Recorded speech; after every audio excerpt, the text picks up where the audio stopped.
Today, the price of silver is 33.79 CAD and around 26.70 USD. What if I told you that you could buy a single family home, which is at an average cost of around $550,000 in Ontario, for $60,000 or $30,000? What if I told you you could buy a single family home for $33,000 or $60,000? You'd say I was crazy, right? Well, I can show you a strategy that I'm using for myself, and I'm going to show it to you today, that we can make that happen with silver.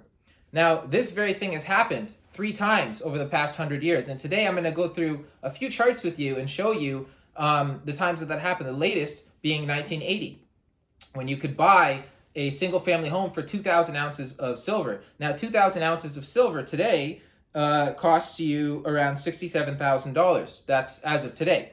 And this is where I'm coming from. If that same chart went back to the same way it was in 1980, which has happened twice before that, then you could buy that house. Because you see, these days, people know the price of everything and the value of nothing, okay? You can't understand the value of things if you don't know how to compare them to the value of other things. So I'm going to explain a few things today, and I'm going to try to do it within 15 minutes. Make it real quick, okay? By the way, it's Thursday, February 4th, 2021, and you're here with your boy Philly Phil, aka The Prophet, aka Lost Prince of Lebanon, aka King of Philippines. And I'm adding one more today, okay? Your friend with the dirty blonde dreads, okay? And we're here to continue our conversation from last week about gold and silver, my favorite asset class, based on the great, beautiful charts that I'm going to show you today. And I'm going to give you my secrets, okay? These are my secrets that I've been keeping to myself for a while. It's my strategy, and I'm sharing it with you because I want you guys to be in a good position if anything should happen.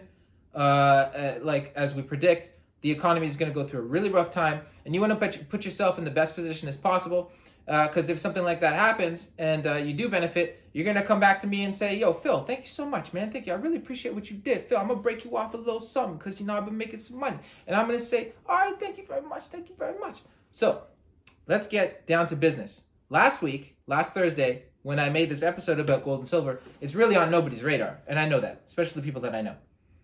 And then all of a sudden, the next day, the Reddit people who moved from that stock GameStop, they decided to move into silver. So they announced it pretty much on Friday. And then over the weekend, there was huge news in silver. And before that, silver was on nobody's radar. So I feel like that episode was very timely. And even me, myself, I went online. I went to TD's Precious Metals website. I went to multiple websites. And all of them were all out of silver. Okay, they were all out of silver and gold, and it was completely unavailable. You couldn't even order anything. They didn't have anything until like Tuesday, okay? And then, of course, it's been selling, and now, you know, it's kind of tapered off, and that kind of wild ride is pretty much coming to an end. Because, you see, the thing is that gold and silver is highly, highly, highly, highly manipulated. It is the antithesis. It is gold and silver versus the dollar. The two are versus each other. When one goes up, one goes down, one goes down, one goes up, okay? The pretty much the enemy of the Fed, the Federal Reserve, or any central bank is gold and silver. Yet every single central bank around the world, they stock up heavy on gold and silver, okay? Except for Canada, which got rid of all of their gold and silver. I don't know why. But China, Russia, the European Union, England, France, especially America. America has all the gold and silver. Okay, they have tons and tons of it. They all stock up on gold and silver because they know for the last 6,000 years, it has been real money. The only real money is gold and silver. This is the first thing I'm going to tell you guys right off top. Real money is gold and silver, and everybody knows that. Everything else is currency. So there's only really 3 asset classes. There's real estate, stocks, bonds, ETFs, and commodities. Those are the only 3 asset classes that investors buy, okay? And within commodities is precious metals, gold and silver. Gold and silver is different than the rest of the commodities, but it still falls under that asset class. So there's only 3. Remember this. There's only 3 asset classes, okay? Now, historically, these assets move up and down. So one is overvalued and one is undervalued. And that's just always how it's been. Currently, right now, and nobody can disagree with this, real estate and stocks are overvalued. They are at the top of the food chain. And the thing that's way undervalued is precious metals. And the way that you can tell the value of things is by looking at these charts. So you have what's called the Dow to gold ratio. You have the real estate to gold ratio. Okay, and those are two amazing indicators that tell you the amount of ounces of gold it takes to buy one share of the Dow, or the amount of ounces of gold it takes to buy a family home. So these are the charts we're going to get into. I'm going to show you those real quick, but I just want to quickly explain this. So my strategy that I've adopted is that I buy the undervalued asset class while the others are overvalued, basically in a bubble. And then when that bubble pops, or when things change, as they historically always do, I've bought the undervalued asset class, it becomes overvalued, and then real estate or stocks goes down, and then I use the precious metals to buy real estate. So I buy the thing that goes down. So you want to buy the undervalued thing, you stay away from the overvalued thing, and then when it switches, you use the thing that you bought that was undervalued, now it's valued, and you use it to buy the things that are now undervalued, which would be, in a scenario, real estate or stocks. Okay, so the first chart that I'm going to bring your attention to, and it's going to be right here, is the 100-year chart for gold. Okay, now you can look at this chart in two different ways. You can look at it inflation adjusted, or you can look at it just straight the way it is with the price point. So we're going to look at it just by the price point, and then I'll show you quickly at the end the inflation adjusted, just so you can see the difference. So let's start over here. We can start at the very beginning. So we're at 1920, okay, and gold was at $20 an ounce, all right? And then we're just trekking all along until 1933. And of course, last week I mentioned how President Roosevelt put out an edict that all Americans had to turn in their gold and silver. It became illegal for Americans to own gold and silver. You could not own it, and you had to send it into the bank. I think they gave people $20 or $25 for an ounce of gold, and they brought it all in, and then they were no longer allowed to own gold or silver. And then you can see from the year 1933 all the way up until 1971 or 1970, which is a full 40 years, you can see how stable the dollar was. Look at it, it's like a straight line, no problems, okay? And of course, North America was very strong economically at this time, after the war especially. And you know, you had the 50s, you had the 60s, it's all a straight line. There was no problems with the dollar. And then all of a sudden in 1971, we went over last week how President Nixon then severed the ties and ended the gold standard. He severed the tie that gold and silver had, the ties that gold and silver had to the dollar. And what happened from there? You can just look at this chart, what happened to the dollar from there, because the gold is an indicator, of course, of that. And it went haywire, along with inflation, along with debt. Went haywire. You see how stable it was before? So 1971, we left gold. It went from $36 an ounce of gold. $36 an ounce. And then by the end of the 70s, in 1980, that ounce of gold went from $35 for that ounce of gold. In 10 years, it became $650. Okay? So it grew like crazy in the 70s. And of course, the 70s was a very, very, very bad time. New York City and several other cities were in big, big trouble. They used to say that New York City was gonna collapse. It wasn't gonna survive. And the economy was terrible. Inflation was running rampant in the 70s. It was a very terrible time. Okay, crime went crazy. The economy was just nuts. All right, and people don't attribute.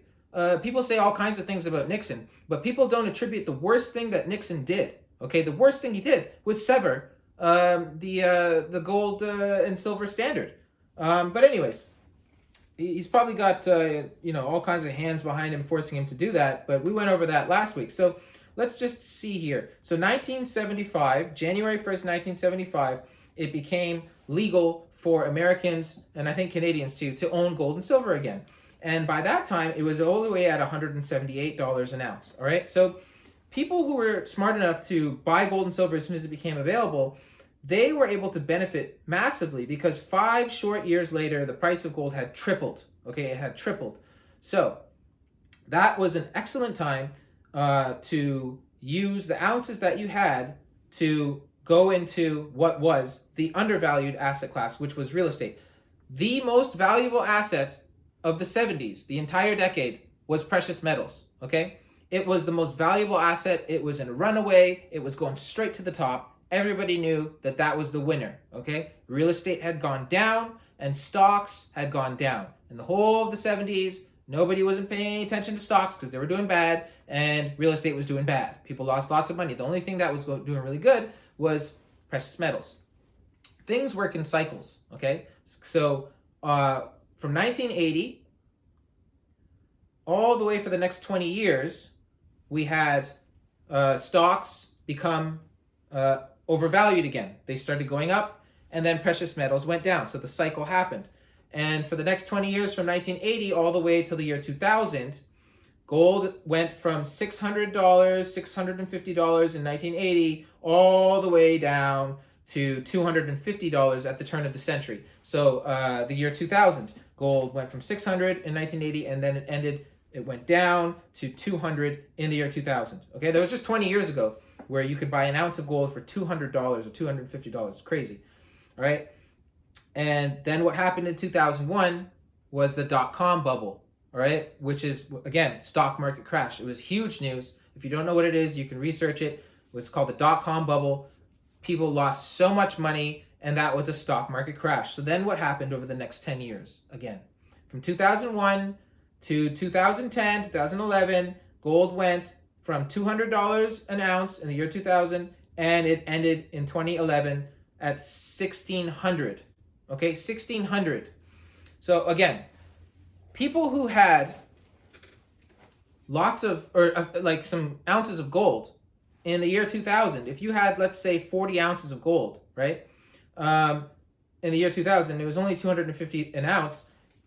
By the year 2010, you could have bought so much real estate that would have been bought and paid for, no mortgages, then your head would spin. Now, I understand that it's very hard to calculate the top of anything, but when you have these indicators, which I'm going to show you next, which is the Dow to gold ratio, right, where you know how many ounces of gold it takes to buy one share of the Dow, then you can tell the valuations of things, and then you know what's in a bubble and what's not. This is a really, really good secret that I'm trying to show you guys. All right. So what happened from the year 2010 to, of course, right now? Gold went down again because people went back to sleep. Stocks, so precious metals went down from 2010, and now it was time for real estate and stocks to go back into their bubble. So once again, we have the same cycle repeating. All right. Now, what happened last year? Massive, massive economic turmoil. Gold right now is more expensive than it's ever been because it's reflecting the trouble of the economy. Whenever your economy is get into trouble, the price of gold and silver goes up because it's people rush into it when they have no faith in the system. So now what we're going to do is we're going to take a look at the real estate to gold ratio. Okay, so this is the real estate to gold ratio, and this is my indicator for telling me when the real estate is in a bubble and gold is undervalued. So what we have here, we're going to start in 1975 because that's when gold and silver is back available on the market. And you can see here that at the top of 1975, it was 441 ounces of gold to buy a single family home. And then by 1980, in that run, it would have taken 106 ounces of gold to buy that house. Okay, so then at that point, you could buy a house for 106 ounces of gold. So currently what that would mean, just for comparison, is that you could buy a house for $230,000. Okay, you'd be able to buy a house that is worth $600,000 for $230,000 if you had 100 ounces of gold. So that's the importance of this gold to real estate ratio. Now, if we look at 1980 and we go all the way until the year 2002, 2003, 106 ounces of gold would have bought you a house in 1980. And 20 years later, it would take 829 ounces of gold to buy that same home. Okay, that same single family home is now costing you 829 ounces of gold, because now you can see, based on the chart, that gold is horribly undervalued and real estate was way in a bubble. And then what happened after that was the real estate crash that everybody knows, the financial crisis. And you can see here once again, in a time of crisis, this is what I'm trying to point out to you, is that in times of crisis, which is what we have right now, gold and silver reigns supreme. So again, time of crisis happens, and once again, you could buy that single family home, the same home that you bought in 1980, you could do that 8 years ago. 8 years ago, I'm pretty sure we were all alive, okay? And if we weren't alive 8 years ago, then congratulations to you. You're very young and very smart to be watching a show like this. In 2012, you were able to buy a house for 143 ounces of gold. Once again, that's roughly around $230,000 Canadian for a house that would easily cost you much more than that. All right. Next chart we're going to look at here. We're just going to look at the next one, which is the real estate to silver ratio. Okay. So once again, similar chart. If you look at the year 1980, when silver and gold were at their peak, you were able to buy a single family home for 2,000 ounces of silver, okay? 2,000 ounces of silver. And then if you fast forward 20 years later, that would have costed you 41,000 ounces of silver, okay? So 2,000 ounces of silver got you a whole house, an entire house with no mortgage in 1980. And people did this, by the way. And then 20 years later, it cost 40,000 ounces of silver. So so if you were following this ratio, you would be able to indicate to all of your friends, you would say, hey, you know what? I know that real estate is in a bubble because it costs me 40,000 ounces of silver, and that's preposterous to get this home that would have cost me 2,000 20 years ago. And of course, what happened is the economy even got more crazy with their inflation and everything. And then when we had the crash, it was roughly around 55,000 ounces of silver to get a family home. And that was in 2008 or 2007, right before the real estate crash. Remember this, okay? We're rounding off here. We're not going to get into exact numbers. 50,000 ounces of silver. This is important. 50,000 ounces of silver in 2007 or 2006, 2007 to get you a single family home. And then 4 years later, just 4 years, you're not even waiting that long. 4 years later, you could get the exact same home for 5,000 ounces of silver.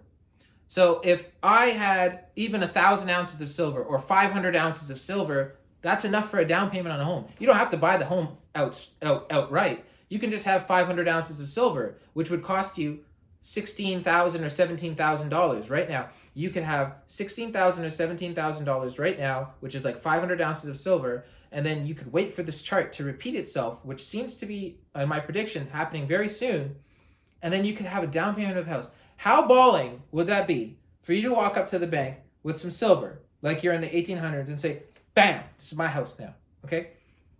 That's what it's all about right there. I am a traditional man.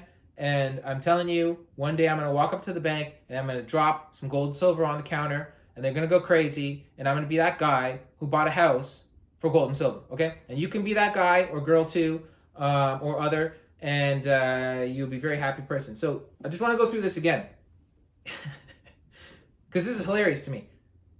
In 2007, it was 50,000 ounces of silver, and if you had waited 4 or 5 years, you could have bought that house for 5,000 ounces of silver. That's a crazy difference. Okay, so this is just to show you the power of this actual chart. These are real numbers. This is not conspiracy theory, right? And that's what I love about this financial stuff, is that it's mathematics. It's widely available for everybody to take a look at, and you can look at that.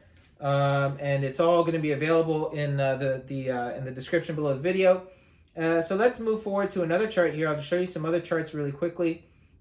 Let's show you the silver 100-year chart. Okay, so really quickly here, this one is inflation adjusted. You can see how crazy it is. All right, you're looking at silver here, 1950, it was at $8. And remember, this is inflation adjusted. So it's the most accurate. and you're going down here to 1971. So if you look at 1971, again, when Nixon cut off silver, it was $8.53 for an ounce of silver, and then in 10 short years, it jumped up from $8 to $119 for an ounce of silver. So that was the all-time high for silver. It was $119 an ounce. And then once again, from 1980 all the way to 2000, silver had dropped from $100 an ounce all the way in the year 2000 to $7 or $5 or $6 or $7 per ounce. All right. And then we had the dot-com bubble bust, and then silver jumped from $6 over the next 10 years and ended up at around $50. That was the next all-time high for silver. Okay. And then, of course, we've had what's happened over the weekend. We have this volatility in silver because the markets are highly manipulated, and governments try their best to keep the price of gold and silver hidden. But like I said before in the last episode, gold and silver simply reflects the amount of dollars that are in the system. We've printed, the United States has printed $5 trillion last year. It's guaranteed to reflect in the price of gold and silver eventually, and I'm predicting it's going to happen very soon. So that's the silver charts. Let's take a look at a couple more charts. This one is it's called the Fed balance sheet versus gold price. So you can see the correlation, like what I'm trying to tell you here about the amount of money that the Fed prints directly correlates with the price of gold. So this is how you can predict where the price of gold and silver is going. Wouldn't it be great to be able to predict where the stock market's going based off of historical data? That's an advantage, right? So this is why I love gold and silver, because you can do that. So just take a look here. Let's take a look at 2008 when the Fed printed a whole bunch of money to get out of the recession. So they printed a bunch of money over from 2008 to 2011, and gold stayed with that price. And then, of course, you can see the exact correlation between how much money the Fed printed over the next 10 years, from 2010 to 5 years, from 2010 to 2015. You see that gold kept up with that exact pattern. And then what you had was the Fed printing a bunch of money, unprecedented amounts of money, from 2015 all the way until now, and gold had been suppressed all that time. For the last 5 years, it's been suppressed. And then it finally caught up to the amount of money that they printed. So as you can see here, gold caught up in, let's see here, at the beginning of last year, gold had basically caught up to the amount of dollars that were in the system. So it did an accounting once again last year for the amount of dollars in the system. So now gold is sitting pretty at $1,700 to $2,000. It's been floating between $1,700 to $2,000 for a little while. Look at this chart. Look at how much money the Fed has printed, okay, in 1 year. All right, you see this? It went from 500% to 1,000%, basically, to 940%. So you can see here where gold is right now and where the Fed's money printing is, and you can tell how much room there is for growth with gold. I'm definitely predicting $4,000 or $5,000 gold probably within the next few years, okay? So like I said before, I know I'm talking very matter-of-factly, but this is important stuff. This is your life. I'm not a financial advisor. I'm just telling you what I like, what I love. I'm giving you some information that you can check out on your own. You're your own boss, and you're going to make your own decisions with your money, all right? I'm just giving you guys the tools that you need, and something that you won't find on CNBC, you won't find on Bloomberg Financial, you won't find anywhere, and that's what I do. I bring you guys rare knowledge, okay? I think that's it for charts, and yeah, that's all the charts I have for you guys today. So I hope you guys enjoyed that. I just wanted to share some more info with you on precious metals, being that it's in the news now. I predict people will go back to sleep though, and it won't be in the news. And this could be your good opportunity to get into an asset class that I feel is going to be the big winner in the years to come. I'll definitely have to do another episode on gold and silver because there's just so much to cover. But just really quickly here, The reason why silver is so valuable, especially in the future world, people think that it's very archaic and of the past. It's not, because you have to use a lot of silver in to make things green, renewable energy. Silver is used in electric cars. Silver is used in computers, in all kinds of technology. Silver is used in space stations. It's essential. Silver has always been essential in the military. Plus, silver is used for solar panels. Okay, you can't have solar panels without silver. So those are some of the reasons why silver is going to be a big player, I'm predicting, over the years to come. Also, one last thing is that gold has given an average rate of return of 8% every single year since the year 2002. Okay, that's way better than your savings account. And you have all of the security that gold has to offer and not the volatility of the stock market. All right, 8% rate of return, 8%, which is basically almost 10%, every single year since the year 2002. A savings account should be in gold, because then you're getting a very good rate of return, and it's something that you can't really touch. It's hard to spend, so you really won't spend it then. So that's it, my friends. I hope you guys got some really good value from this episode. We have taken a break from the politics, and we'll be right back on that because I got lots of material to cover. But for now, I just wanted to show you the different sides of the Promain show with dealing with some finances. If you guys want to support me, all you got to do is really simple, really fast, really easy, is like this video. And you can also share it with friends and family. And please do make sure you're subscribed to the channel. I've got new episodes coming every Thursday at 8 p.m. And I have a crazy episode lined up for next Thursday. Till then, Financial Phil out.